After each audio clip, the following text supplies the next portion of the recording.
Hi friends, I'm Jeffrey, and right now I want to talk about the four Gospels in the Bible. Now the four Gospels are the majority of any sort of written work that we have on who Jesus was, what he said, what he did, and what happened as a result of those things. We have four books in the Bible that explore this, and we're going to take a really high-level look at those four. Now, if you're new to the Bible, then you might be wondering, what is a gospel? Why do we call these books gospels, and what does that mean? So, before we delve into the four gospels, let's talk a little bit about what a gospel even is. So some things to keep in mind. Gospel literally just means good news. And we'll get into the specifics of what that good news is in just a minute. But that's why these books are called Gospels, because they tell good news. The good news is of the story of Jesus, his life, the things he did, the things he said, and then his death and resurrection.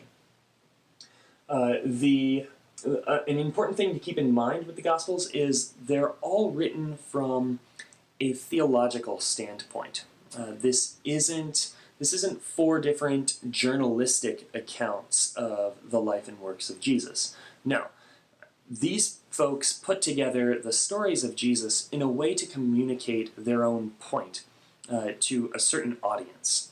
And so you're going to find things that are out of order, events that are out of order. Some of the dialogue changes a little bit from gospel to gospel.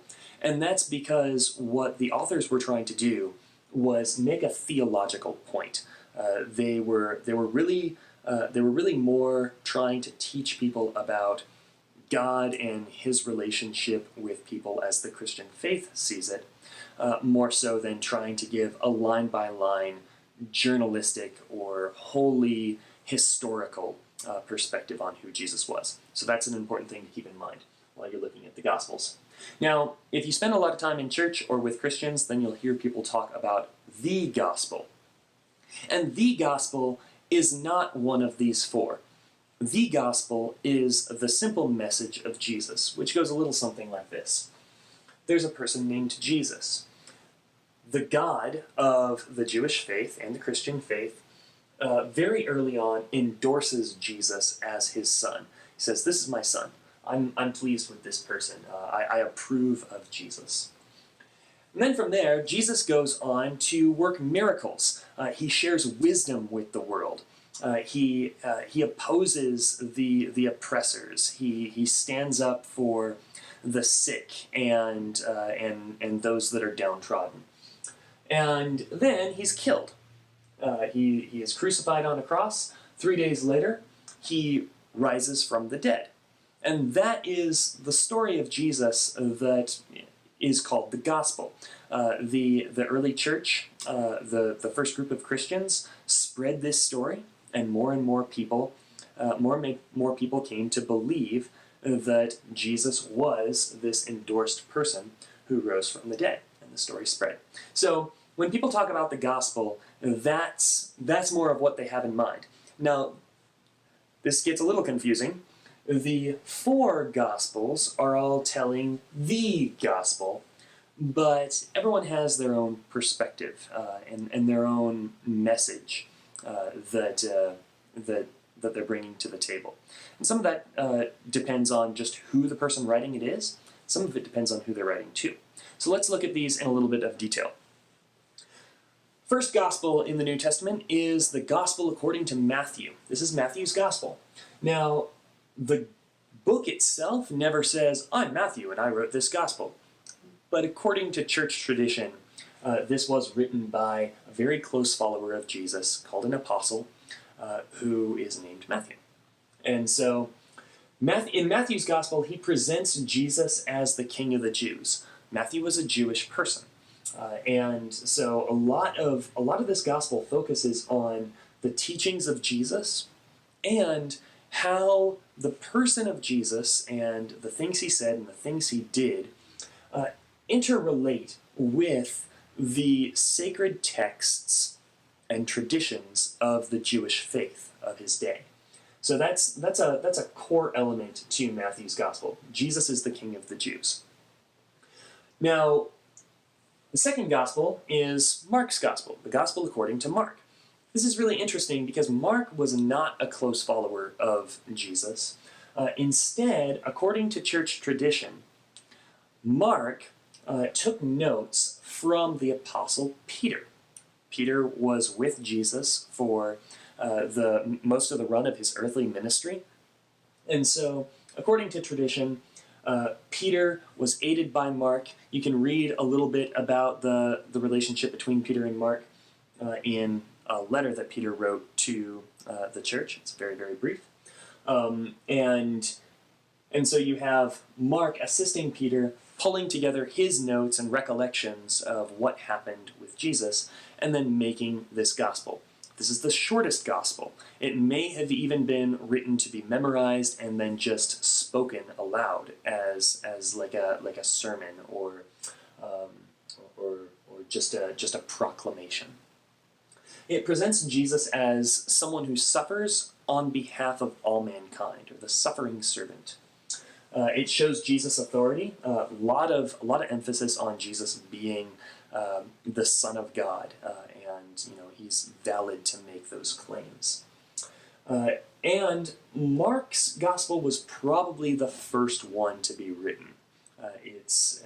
There's a lot of scholarly conversation around this, but Mark was probably used as a source when Matthew was writing his gospel, and then when Luke was writing his gospel. So let's talk a little bit about Luke.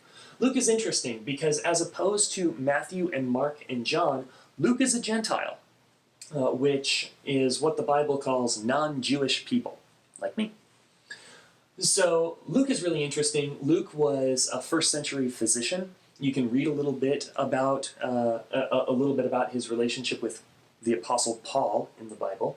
Paul wrote a lot of the other documents in the New Testament, by the way.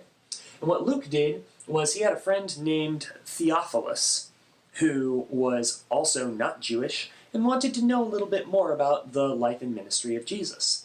So what Luke did was he interviewed some people, sought out some already written sources, and put together a biography of Jesus for this person, Theophilus. And in this biography, Luke presents Jesus as a savior for all people, which you can understand a non-Jewish person would want to say to another non-Jewish person. Like, yes, this is someone who fulfills the Jewish law and prophets, but he's also here for the good of all people. So Luke talks about that. It's a very, very educational piece. He does his best to arrange the events of Jesus' life in chronological order so that it's easy for Theophilus to understand, oh yeah, okay, so this is the Jesus that I was taught about. It's the only gospel with a sequel, and that sequel goes by the name of Acts. It's the 5th book of the New Testament, and it comes after John's Gospel. We'll have to cover Acts in another video. Luke's is the longest gospel, by the way. John's Gospel is really interesting because his material is pretty unique. Let's talk a little bit about that. So, up till now, we've gone through Matthew, Mark, and Luke. And all three of these books cover roughly the same material. They rearrange some of their points here and there, but for the most part, they're telling the same story in really similar ways. So they are called the Synoptic Gospels. They cover the same material. John does not. A lot of the stuff that John writes about you can't find anywhere else in the New Testament, which is really interesting. John's Gospel presents Jesus as God. He says that Jesus was present and conscious at the beginning of the world. He presents Jesus as an eternal being, and he writes this gospel to inspire other people to believe in him. He focuses on the signs or the miracles that Jesus performed, and also very significant statements that Jesus made about himself.